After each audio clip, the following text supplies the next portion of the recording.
I'm Sarah. And I'm Sam. And you're listening to Borrowed Bones, a podcast about fucked up, interesting, and toxic families. We have our first ever guest, my twin, Samantha. Yay! Hi, everyone. The reason we have Samantha and not Cole is because we are talking about the Brothers Grimm. Ooh. They're more interesting than I realized. That's why it took me like 8 months to fucking do this. That's true. She's been telling me for like a year that we were going to do this one together, and now it is September of 2025. I think it was last Christmas I told you about it. Yeah, it's almost a year. I've just been waiting. I told all my friends like 6 months ago, so I stopped talking about it. I'm sorry. Well, they never brought it up, so it's fine. Sam's friends, here we are, and she's roped into a three-parter. Yep. It's going to be great. I wanted to know why these brothers became obsessed with collecting fairy tales. And I also wanted to know a little bit about their actual family. Like, what else is there about them? Who are the Grimms? Who could foster these two boys, these two brothers, to be so obsessed with fairy tales? I honestly thought it wasn't even a real family. I just thought that's what they called the fairy tales. No. I didn't know there was an actual brothers behind the Brothers Grimm. Yeah, and I've noticed a lot of people think the same thing. They just thought it was a fairy tale itself, but they're real. They really existed, and let's talk about them. All right, let's go. Jacob Grimm was born January 4th, 1785, to parents Philip and Dorothea Grimm. And then just 1 year later, Wilhelm Grimm was born in February of 1786. So these boys are 13 months apart. So we've got Jacob and Wilhelm. Jacob and Wilhelm. Okay. And their parents, Philip and Dorothea, they did have a son that was born first before Jacob, but he passed away at just 3 months old. Yeah, that's sad. In total, Dorothea would birth 9 children and 6 would survive to adulthood. Wow. Yeah. Wow. I guess that's 3. a sign of the times. Yes. That happened a lot. The late 1700s, early 1800s. Right. Yeah. Jacob and Wilhelm will have 4 younger siblings. Okay. The younger siblings were Karl, Ferdinand, Ludwig, and then their youngest sibling was sister Charlotte, who went by Lottie. Oh, I love that. Yeah, I thought that was cute. Lottie. What's that from? Yellow Jackets. That's a character in a... is it? I don't know. I mean, it could be Yellow Jackets, but I thought it was like there was another movie with Lottie. A little princess? Is it a little princess? Isn't there a little orphan girl named Lottie? I don't know. Maybe the one that... Look it up. You have to look it up now. Okay, 1 second. Lottie. That sounds familiar. Or is it like a doll's name? Lottie. How do you spell it? Lotte. Makes sense. Yeah. Okay, you found it. I did. It is from A Little Princess. A Little Princess. And Lottie is a friend of Sarah in the seminary. She's described as someone who looks childish and chubby. She's the little crybaby girl that cried on the floor because she wanted her mom. Yes, and then Sarah would help. Comforts her. Yes. Was she the one that would throw fits? Or that? Okay. She would throw fits. Yeah. I want my mom. I want my mom. Exactly. I want my mom. Exactly. How did I forget that? I don't know. Sarah's best friend. Anyway, I was named after Sarah from the Labyrinth, not Sarah from A Little Princess. Yeah. Facts. Okay, so facts. Don't care. Moving on. Okay. Philip Grimm worked as a lawyer and was also the town clerk of Hanau. That's the city they lived in. And Hanau was in Hesse or Hessen Castle. What country is this? This is where it gets a little tough. Okay. This is Germany. I figured. And Germany was not unified at this time. It's when there was Prussia, and then the other parts of Germany were kingdoms of Germany. Gotcha. So we're in kingdoms. Each kingdom has its own ruler. It's very all over the place. We need to know all this to understand the Grimms. In 1785, a new ruler took over, causing the Grimms to move into a new house because whenever the powers that be exchanged hands, Philip's job changed because he worked for the government. Okay. This wasn't a bad switch. The new house was a step up for the Grimms. They were now living a comfortable upper middle class life. This is a fun life. Like their childhood is so fairy tale. It doesn't feel real. This is why people don't think they're real. Okay. They had 2 servants. One was the nursery maid who would tell them stories and sneak them little treats of bread and cheese. Then the other servant helped out Mom with household chores and all that stuff. Once a week, there was a washerwoman that would come and wash their clothes in big steaming tubs out in the courtyard. And she would often give them bread with some drops of brandy on them as like a treat. Oh, yeah. Man, what a good nanny. I know. Love she was her. just the washerwoman. Yeah. Yeah. Wow. Yeah, brandy was everywhere. I don't know. Brandy was a thing back then. Give it to you, kids.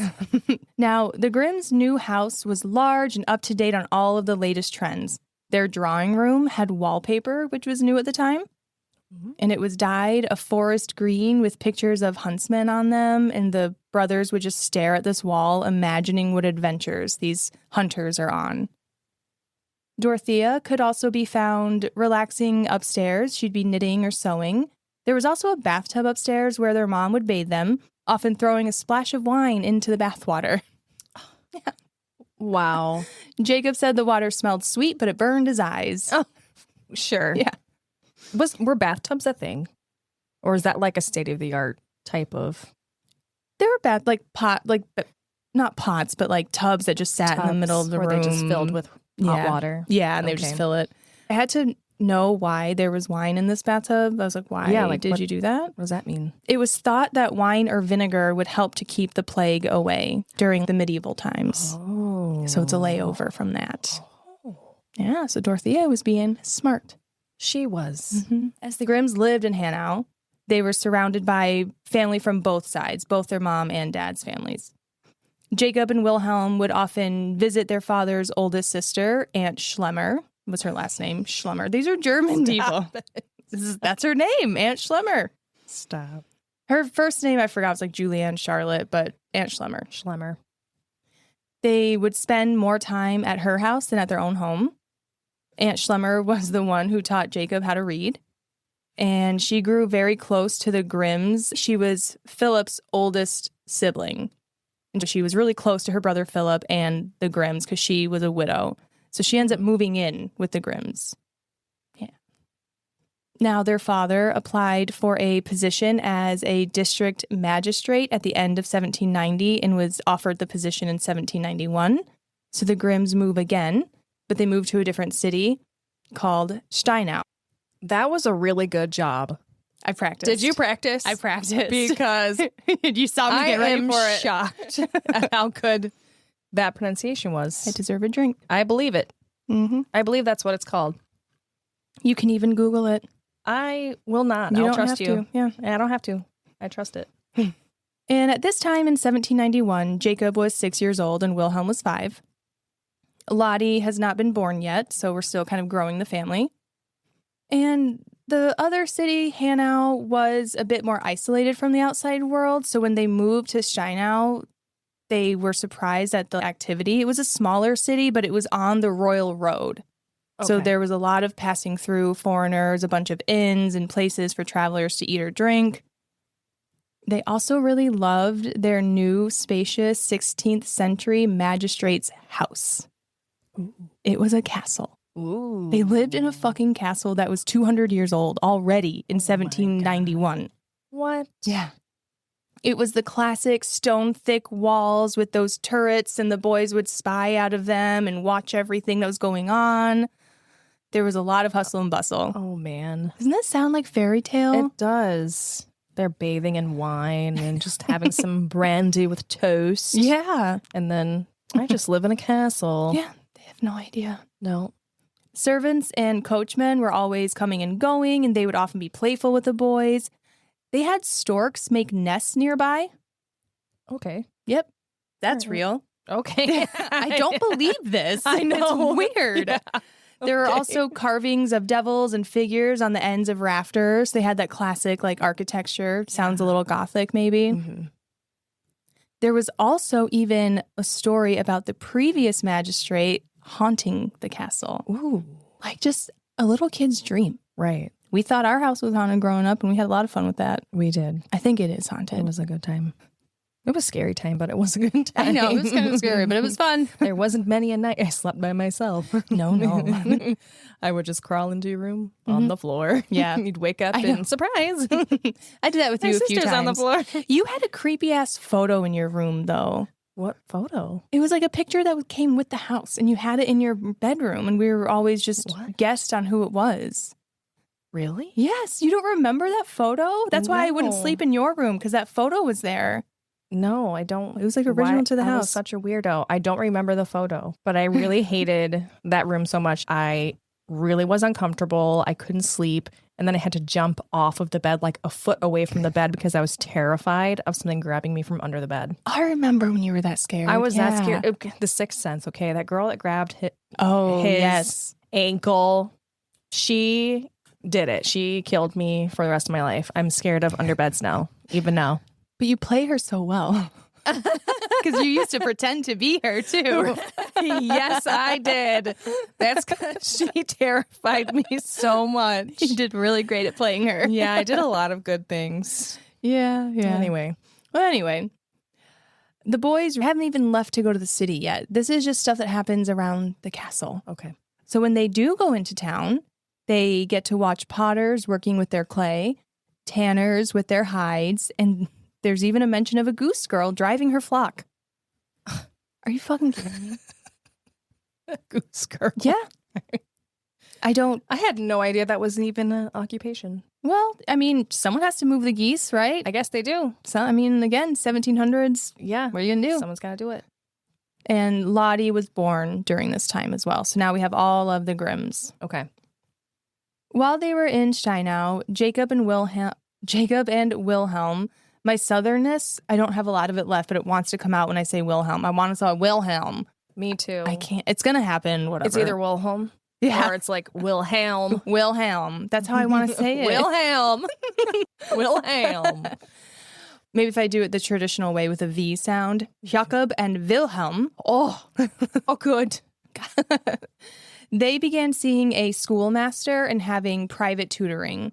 They were learning the basics, reading, writing, arithmetic, all that. They were also learning how to play the violin and dance and speak French. Philip wanted his sons to be able to mingle with the elites. And it's really cute because the boys were often seen walking hand in hand on their way to their lessons. Oh my God. Right? No one talks about this part of him or them. Oh. I had to read so many books for this because there's no documentaries or podcasts that talk about this side of them. Right. I had to read books for this, Sam. Well, I didn't even know they were real until they're real. This started, so... Yeah. And then while they were in Steinau, they also began to have an appreciation for the local customs. They entered the city wearing their shoulder-length hair just down and loose, but the style in Steinau was to wear in a ponytail. Mm-hmm. So they soon followed suit, and with other things they started to follow suit with as well, and this is where they started to have their love for their own culture and traditions. They didn't really know what to do with it yet, but the spark is there. Mm-hmm. A few years after they moved in 1793, the winds of change were swirling around Europe. The French revolted, leading to the beheading of their king, King Louis XVI. Ooh. Yeah. And that happened in January of 1793. Whenever there was trouble in France, that meant trouble in Germany because they are so close together. There's quite the ripple effect that happens. And the kingdoms throughout all of Germany... The kingdoms that were throughout all of the German lands. My tongue just didn't want to move. All of the rulers of each of the German kingdoms were getting nervous because they just saw France behead their king. And they're like, whoa, let's just be chill. Let's be chill. Let's be chill. Yeah. But because no one's ever chill, soldiers started coming in and out of Steinau, going back and forth on the Royal Road. The French soldiers, the Hessian soldiers, Dutch, Prussian, Austrian. So you have like your allies of Germany being like, no, France, don't come over here. Like, don't do that over here. Then you have French being like, we revolted. Now we'll take over you. I don't really understand it. All you need to know is that a lot is happening. Okay. There were 1,000 Hessian soldiers that marched through Steinau in one day alone. And Steinau only has like 1,400 people that live there at this time. So to have 1,000 people in one day come through, that's a lot. And from November of 1793 to the end of 1795, almost 490,000 troops total passed through Steinau. Wow. Yes. And the boys, they liked watching the soldiers march, but they also didn't really like the way the foreign soldiers did things. Sure. Like the Dutch and the Austrians, they typically got drunk and unruly. They wanted to take food, drink, livestock. They just took whatever they wanted. And it caused a lot of locals to file complaints, which then made a lot of work for their dad, because as the magistrate, he dealt with the small scale, like drunken, disorderly, that kind of stuff. But despite all of this, the Grimms were able to live a pretty normal and decent life there. They just kind of stayed out of the way. When Philip was home, he would say morning prayers and he would engage in conversation with his children during dinner time, he was like a nice dad, especially for the time. He wanted to be with his kids.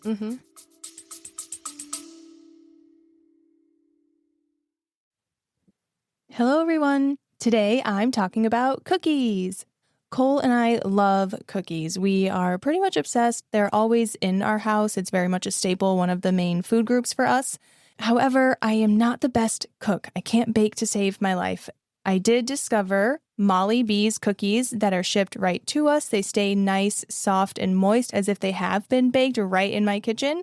Molly B's cookies are very creative and unique, with flavors ranging from triple dip, a triple chocolate chip cookie with sea salt flakes, to their hot mess cookie with mango, hot chocolate, and flamin' hot Cheetos. I was not brave enough to get the hot mess cookie, but I did try the triple dip and it was amazing. I personally really like the Molly B's Boba Doodles. These are little bite-sized cookies and they're great for on the go. In these Boba Doodles, they do have a burst of boba in every little cookie. Check out mollybees.com and grab the treat that's right for you. You can use our promo code BONES, BONES, at checkout and you'll receive 10% off. That's mollybees, MOLLYBZ.com, promo code BONES. He would even take one or two kids with him into town whenever he needed to go for like business or something. Even if he went to a different town, he'd take a kid with him. He also really loved doting on his baby girl, Lottie. Oh, Lottie. Yeah. And then Dorothea even wrote a poem to Philip once, and she referred to him as a noble, warm friend with whom my heart is eternally united. Oh, isn't that cute? The way they wrote back then and just spoke in general. I know. Around Christmas time in 1795, Philip became ill with pneumonia. No. And Dorothea was still mourning the loss of their youngest child, George, who passed away at 8 months old. So it fell upon Jacob to become responsible for sending letters out to his grandfather, updating him about Philip's health. Jacob was 10 years old. Wow. Yeah. Mom was like, I can't handle this. It's too much. Yeah. Jacob, you got to do it. You're old enough. There was one point where Jacob thought that his dad was doing better. His appetite was coming back, and it looked pretty promising. He wrote a letter to his grandfather Zimmer back in Hanau that Dad's doing better. Will you please send some bread from the baker that he likes? But once the bread arrived, it was too late. I know. Philip passed away. Oh. Yeah. He passed away in January of 1796, just days after Jacob's 11th birthday. Oh. Isn't it sad? That is so sad. Yeah. And Philip was only 44. Wow. Yeah. I mean, that was probably... That's young even for back then. Are you sure? Yes. Okay. Because usually once you make it past infancy, you can live. Yeah. The reason why the birth rate or the average lifespan is so short is because of all the infant deaths. But once you're past a year or two, you're pretty much the same as you and I. Golden. Yeah. I mean, you're not going to reach like 90, but, 70s is pretty normal. Okay. Yeah. Poor Jacob. Now he's the man of the house. Yep. He's being the man 11 of the house. years old. Wilhelm is barely 10. Yep. After Philip's death, the family quickly fell on hard times. They could not handle it financially. It really caught up with them fast. As the magistrate, Philip received a lot of benefits, like in-kind rent, so he didn't have to pay for his house. He had the right to cultivate certain tracts of land in the district.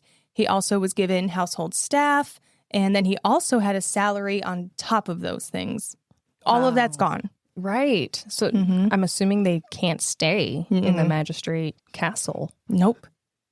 Dorothea was only 40 at this time, and with her 6 children, they really started to see the decline in standard of living. And like you said, within weeks, they had to vacate the house to make way for Philip's successor. Yeah. Yeah. So that sucked. What's Lottie gonna do? She's just a baby right now. Right. They first moved next door to a small, like, rundown house with a view of the magistrate's house, but that was just a little too painful for them. Right. That's horrible. Yeah, that's all they had, though. Like, in a quick notice, that's all they could do. Watch out the window. Your hopes and dreams. Yeah, everything you worked once for. had.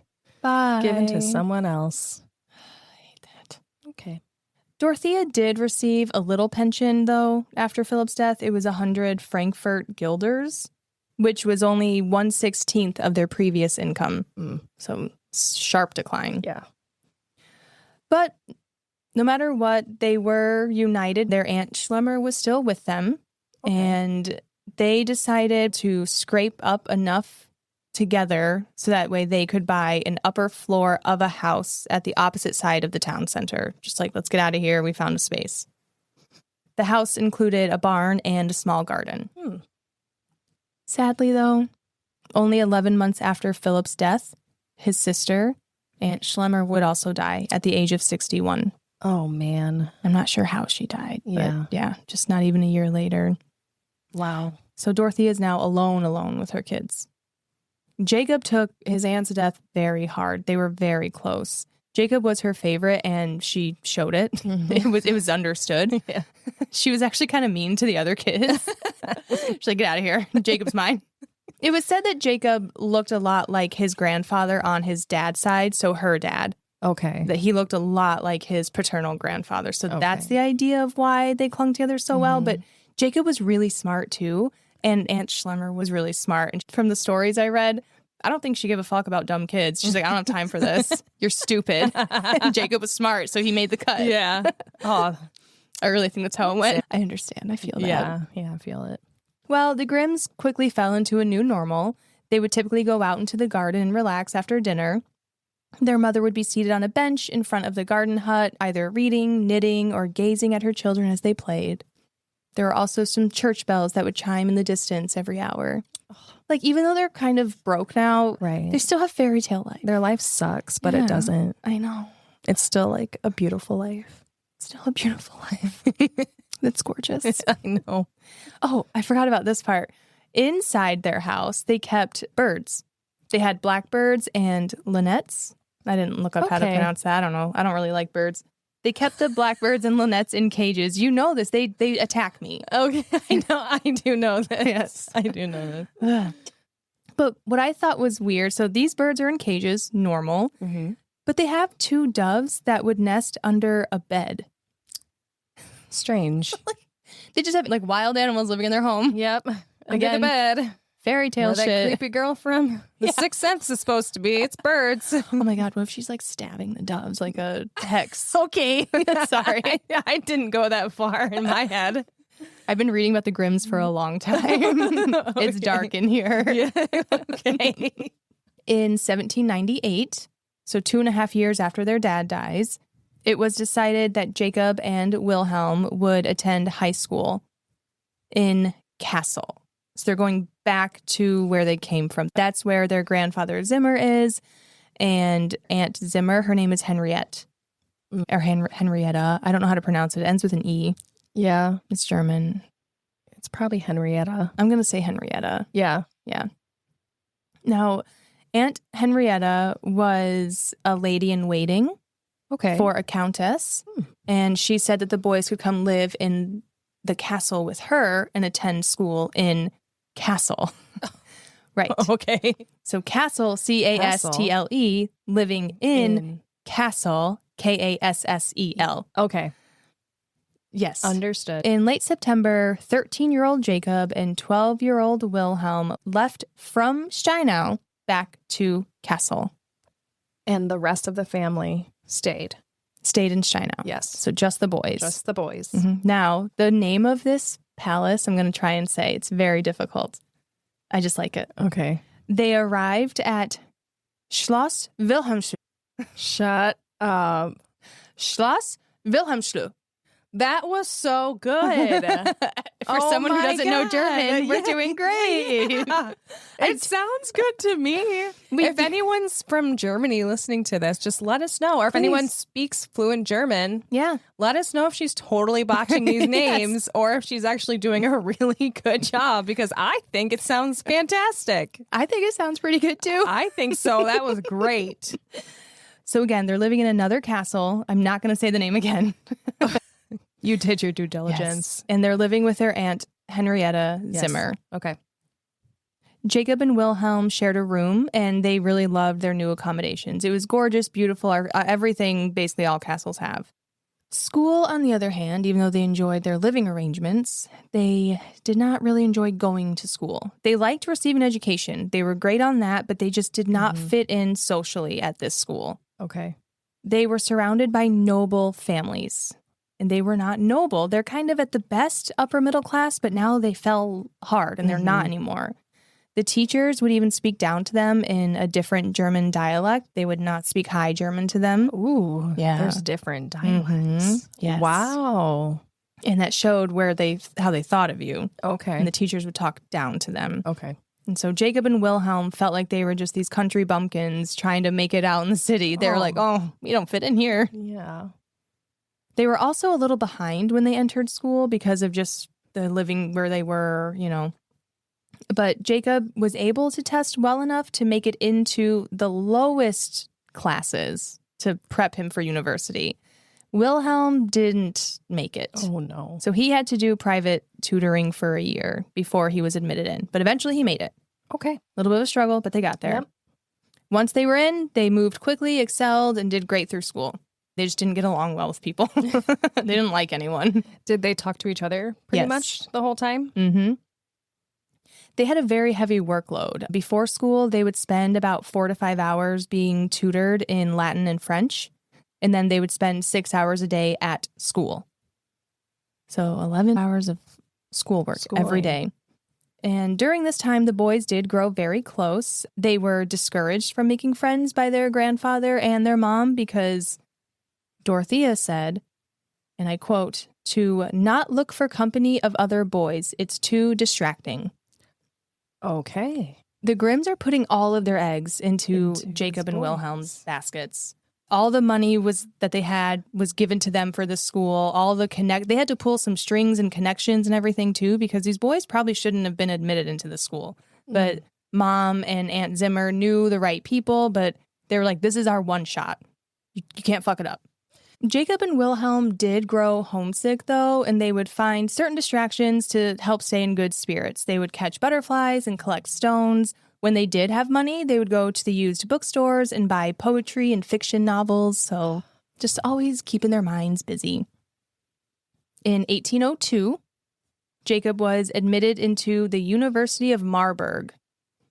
And the school was, what? I was going to say, where is that? It was 30 miles away. Just in Germany? Yeah. Okay. 30 miles away from Kassel and 30 miles away from Wilhelm. Oh, no. All right. I can't do it. Sorry.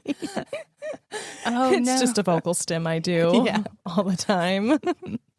And this would be the first time that the boys were separated because Wilhelm still had one more year of school to finish. He is a year younger than Jacob. Yeah. It's going to happen. Right. But that's devastating. Mm-hmm. I remember when they split us up and put us into different classes, I just completely went inward and stopped being social and didn't know what to do. Yeah, they say studies have shown not to split up twins when you go to school because Samantha and I struggled hard. Yeah, that was really hard. I still struggle to this day because of that. Yeah, I remember staring because our kindergarten classrooms were across the hall from each other. So if the doors were open, I could see you. Right. And I remember just staring and longingly wanting to go over there. And my teacher would be like, Sarah, get over here. And I'd be like, no. I hated my kindergarten teacher. I hated her. Right. She probably remembers me. Not in a good way. And then by third grade, it became such an issue, they did put us together. Yes. But then we were split up again. In high school. No, it was fourth grade. We didn't have the same fourth grade class, did we? Oh, yeah, we were split up again. We were split up after third grade. And sixth grade, we had different classes, too. Because my fourth grade teacher didn't like me either. That was Miss Palmer. I had Miss Palmer. Okay, so we had fourth grade together. Okay. But were you taken out of Miss Palmer's class and put with a different fourth grade teacher? Because you guys didn't get along?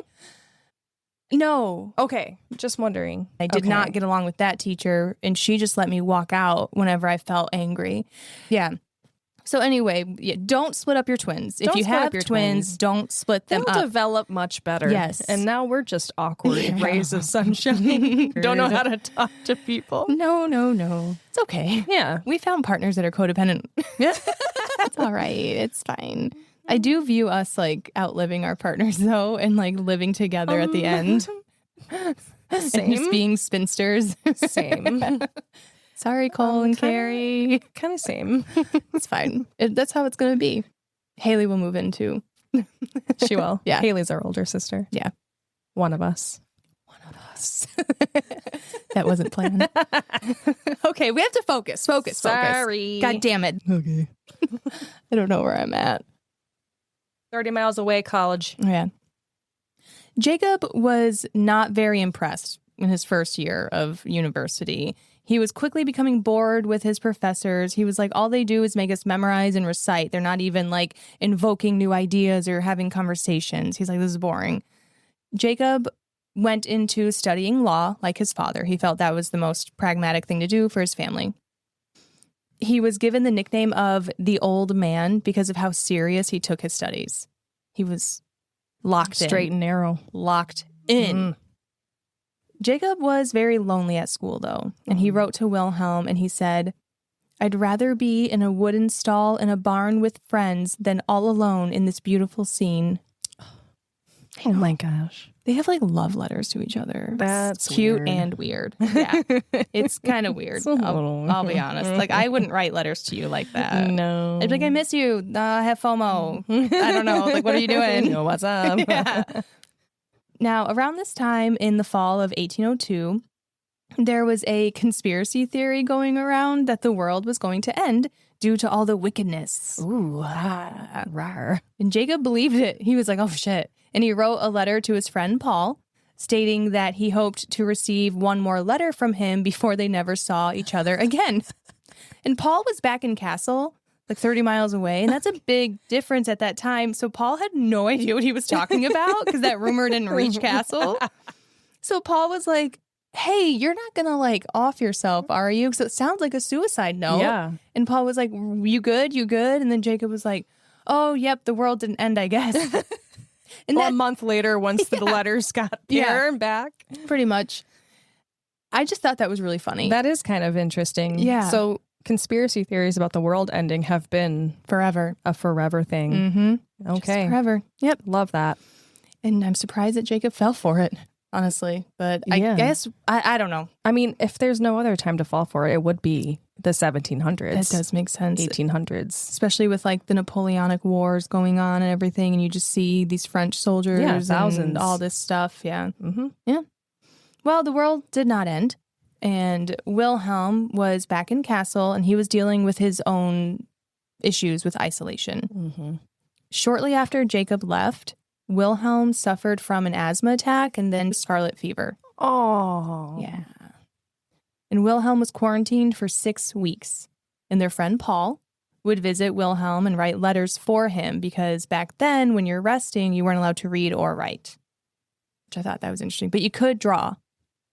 What? They wanted you to rest your mind as well as your body. But you could draw. But you can draw. I guess that's a different part of the brain. They don't know what they're talking about. They just thought rest. Drawing isn't real work. Yeah. Like, fuck off. I'm an artist. Sorry. I'm an artist. Okay. Once Wilhelm was better, he focused on school and did well in his studies. And eventually, after the year, he was then admitted to the University of Marburg. And him and Jacob were reunited after 1 year apart. Thank God. And Wilhelm was also studying law. They found out that their favorite professor was Frederick Karl von Savini. We will call him Savini. Okay. I like that. And he was like an avant-garde professor. He would take in the papers or the essays that the students wrote, and he would return them with notes and comments and thoughts. That was different for that time. Yeah. Yeah, and Jacob and Wilhelm are like, wow, this guy actually wants to like engage with us and have a dialogue and talk about the work we're doing. Right. And by the following year of 1803, Savini and the Grimm brothers were actual friends and no longer just student and professor. The boys would go over to his house and discuss books. Savini showed them his library, and within that library, there was a book of German songs that caught Jacob's eye. This is good to note because this is kind of where everything starts. Yeah. And Savini was the one that steered them towards studying their own heritage, saying that, yeah, Greek and Roman are great. We got to know about that. But German heritage is just as important. So he put that seed in there. Savini also introduced them to the new generation of writers called the Romantics. Ooh. And Romanticism was a new way of writing, and they would write about common people, nature, write about like shepherds and shoemakers and washerwomen and that kind of stuff. Yeah. That was a new thing for this time. Okay. So we're seeing the pieces kind of forming. Which is like their whole life has like been this romanticized thing. Now they have everything an avenue they've done. Yeah. Wine in the bath. I know. I love the wine in the bath. I know. I can't get over it. I want to try that. Hope you don't get the plague. You know what? I'm sure that's next on the list of what's coming back. So get your wine, get your vinegar, put it in the bath. Put it in the tub. The brothers would become lifelong friends with Savini. They stayed friends forever. Shortly after their hanging out in 1803, Professor Savini had to go to Paris and do like professor shit. He was researching and doing things. Yeah. Some professor shit. Yeah. Yeah. Cool. And the brothers were a little bummed by it because they're like, our buddy, you know. But in 1804, Savini wrote to Jacob asking him to come and help him in Paris to do research. He said he can't really read that well anymore. His eyes were kind of going out on him. So Jacob enthusiastically accepted the offer and moved to Paris, separating from Wilhelm for the second time. Wow. Jacob was 19 and Wilhelm's 18 now. Okay. Jacob had a bit of a culture shock when he arrived in Paris. It was a lot more beautiful than he thought it would be, but it was also a lot more expensive. He did enjoy sharing a room with the professor and spending time with him. He liked all of the arts and everything he saw. He just loved it, but it was just a lot for him. The second separation seemed to strengthen the bond between Wilhelm and Jacob. And in July of 1805, Jacob wrote a letter to Wilhelm stating they must never be apart and any separation could make him die of grief. That seems really too much. It's a lot. Yes. And then Wilhelm responds. Wilhelm responds with, "No one has loved me as much as you. My love for you is just as heartfelt." Wow. There's more. Whoa. Yeah. So another letter from Jacob to Wilhelm referring to their future like careers, what they can do in the future for how to work together. And Jacob says, "We shall never part from one another. And if someone should want one of us to go somewhere else, the other would need to resign at once. And we are so accustomed to each other's companionship that separation could distress me to death." How dramatic, are these two boys about each other? Yeah. They're really intense. They are intense. And then Jacob goes on to say, which I vibed with this part. Okay. He said, "We will presumably at last live quite withdrawn and isolated, for we will not have many friends, and I do not enjoy acquaintances. We shall want to work with each other quite collaboratively and to cut off all other affairs." I wouldn't cut off all other affairs, but I do same. I don't really like acquaintances. Like, nah. Like, get out of here. Nah. Can I just live with you and I'm be all done? So, like, there are certain moments where I get it, but then other times I'm like, oh, Jesus, guys, come on. Come on, boys. Get it together. Let's get it together. While in Paris, Jacob's job was to read old manuscripts and compare different versions to see which ones were the most accurate. While doing this, Jacob looked up the original manuscript of the book of German songs that he saw in Savini's library. It's still on his mind. That's all. There's nothing really that comes with these German songs. It's just his gateway into the German like culture and folksiness. Gotcha. After 10 months apart, Wilhelm and Jacob were reunited once more. Together, they journeyed back to Kassel to be with their family. All right. And this would be the first time the whole family has been together in 7 years. Wow. Yes. Wilhelm began looking for work and studying for his finals, while Jacob decided to forego his finals since he had really good recommendations and instead went in search for a government position as like a lawyer or a secretary. Okay. There were no jobs to be found, though. Nothing was available, and the family went without income for a few months. Aside from that small little pension that Dorothea gets. Mm-hmm. But no one's bringing in any extra income. Yeah. In January of 1806, though, Jacob did become a clerk in the Hessian War Office. So German Hesse. Yep. It wasn't a great lucrative job, but it was something. But there was a bigger issue.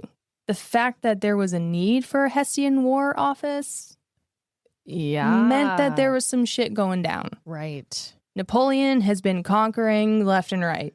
He's been on some shit. What a time to be alive in Europe at that time. And I never thought about the intersection of Napoleon and the Grimms. Right. Or the intersection of Napoleon and literally any other historical... America? Like, get your hands out of here. Why? Like, everywhere. Yeah. He did it all. He did it all. So we're going to kind of sidetrack a little bit to when the boys were younger and shaped by war. So like Napoleon and conquering Europe. Okay. When the brothers were younger in Steinau, Napoleon, I went loose on my German accent there. I had to bring it back. She straightened right up and said, Steinau. Just like that. I feel like Germans would have like a straighter back than Americans, though. Back. Hey, there's 5 Germans that listen to us. Tell us. Let us know. Yeah. I'm sorry. Was that a yodel? What are you doing? I don't know. I was laughing. Well, while the brothers were younger, Napoleon took control of the French army and was gradually seizing sections of Europe and the Mediterranean. Back in 1804, right before Jacob left for Paris, Napoleon was dissolving the French Republic, and he crowned himself emperor of all of France's lands. And then this I just thought was interesting to think of Jacob having to avoid Napoleon. In 1805, when Jacob was returning home from Paris, he needed to alter his route to avoid Napoleon's army.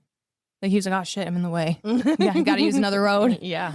And then in 1806, officially the Holy Roman Empire came to an end, which I'm not even going to dip into. Okay. Don't. It's just anyone who knows history, this is what's going on. Cool. And November 1st of 1806, French soldiers marched into Kassel and French officials took over the government. Okay. So, wow, French are in. Some people fled at this time, but the Grimms stayed put. Napoleon combined the kingdom of Hesse with nearby kingdoms and named it the Kingdom of Westphalia. Huh. Okay. And Napoleon placed his younger brother, Jerome Bonaparte, on the throne. And foreigners filled Kassel, and new customs arose overnight. And then the Hessian War Office was no longer needed because French took over, and Jacob found himself without a job yet again. Meanwhile, Wilhelm passed his finals, but he still could not find work either. So once again, both of them without income, no income for the family. And in May of 1808, Dorothea became ill and passed away at the age of 52 of a respiratory illness. There weren't pneumonia vaccines back then? No, there were not. Dang. No. So Jacob and Wilhelm now are living with their 4 younger siblings. Okay. They only lived with their mom as adults for just shy of 3 years because they were sent away and they did traveling. So they didn't really get a lot of adult time with their mom, which is sad. That is sad. Jacob was 23 and Wilhelm 22. Okay. Their dad's pension stopped with the passing of their mother. And so there was no money coming in now. And during this time, they all only ate 1 meal a day. And they also gave up tea time. Yeah, I know. But after 3 months, Jacob received a position at the library in the palace, so under the king. Okay.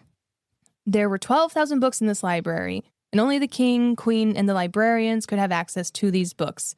And Jacob was given a lot of flexibility with his job, which was great. He was able to explore the library freely and kind of do his own research. Now we're jumping back to Wilhelm. He was having health problems around this time. He always had health problems his whole life. I think it's from scarlet fever, and then it just continued his whole life. Yeah.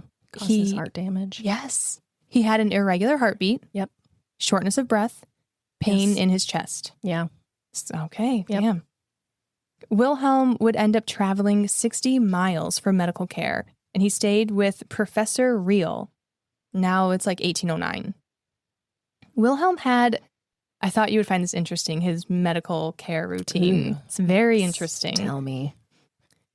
In the mornings, he would wake up and rub a mercury ointment on his neck. And then he'd wash his heart, like his chest, but like above his heart, with spirits. And I couldn't see if they were spirits like alcohol or some type of a disinfectant. I don't know if they had that back then, though. It was just said, wash his heart with spirits. And it was like above the chest. And then some days he would swallow a powder that would make him sick. But this was only once a month when the moon was waning. Yeah. A little bit of science, a bit of celestial. And then half an hour after he would ingest the powder, he would take a bitter essence to help him regain his appetite. Not a clue what that is. Okay. Bitter essence. I quoted it from the book. In the late mornings, he would take more pills and then wash his heart area again and repeat this throughout the day. Wilhelm also wore a magnetic band around his heart, like his chest. Okay. And he would bathe in hot springs while holding a sponge over his heart. And he also tried an experimental pill that needed to be handled carefully or else it would explode if it got too hot. What? What's in that pill? What? Is that radiation? No. That wouldn't explode. No. It's got to be some form of carbon. Yeah, it's got to be some powder or something. Something. That is crazy. And then there's more. The professor was trying these new electrical cures. The battery was just invented like 9 years earlier, so he's all about this stuff. And the electrical cure began when the staff would wheel in a contraption that was described by Wilhelm as a magnificent large mahogany machine. Interesting. Yeah. This is like their version of a defibrillator or something. I don't know, because it says that he would sit for 10 minutes bound with chains on a stool. Okay. And the stool was on a glass-legged table. So then they would send electrical currents through the chains that he's attached to, like bound with. But the current wouldn't bother Wilhelm unless someone brushed against his coat, and then sparks would come out. Okay. And it would shock him if someone like touched him. But like somehow but they were he was fine. He was fine. Okay. So I don't know what that is. Okay. And Wilhelm was very impressed, and he said that the professor was a wonderful man. Great. Yeah. There was no mention of like what symptoms this helped? Just the general heart stuff. Like, his heart hurt, his chest hurt. Right. That kind of just pain in his chest is all it's really explained as. Interesting. Like, I wonder if they have one of these machines somewhere in a museum. Maybe. Like irregular heartbeats and things like that. Which, he would have. That would be like a pacemaker. Like that's maybe, what that would do. But the people feel that though. Yeah. Wilhelm did eventually grow tired of the treatments. And I think eventually he did start to feel like electricity coming, and like it wasn't fun for him anymore because he was receiving them daily, and they were causing. Sometimes I forget what I write. They were causing increasingly unpleasant sensations. Oh, hey. Okay. So at first it was fine, and then he was like, I'm done. This is a lot. When Wilhelm was not undergoing like medical treatment, he would look through old books for folk tales and folk songs. He was also very interested in this too from their friend Savini. Oh, I also forgot to mention that at some point during all this, Jacob sent a collection of fairy tales that he himself collected to a friend for their child. Aw. So they have this. They just don't really know what to do with it yet. Right. Back to Wilhelm. 6 months later, Wilhelm was finally better and able to return home. He felt better. Things were getting, his heart rhythm was better. So maybe that electric stuff did help him. Yeah, maybe it paced his heart a little bit. It was temporary, like, right. But it helped. Yeah. Before Wilhelm returned home, though, he went on a trip to Berlin with his friends, with one of his friends paying for him to go. I had to look that up because I was like, Wilhelm, y'all are poor. You can't be going to Berlin. But his friend don't have paid. Friends. Well, they do have some scholarly friends. They have like a group of like 3 or 4, and the names pop up over and over again, but Savini's the main one. I didn't want to get too confusing. Got it. So, friends. Thank you for not being confusing. Yeah, I try.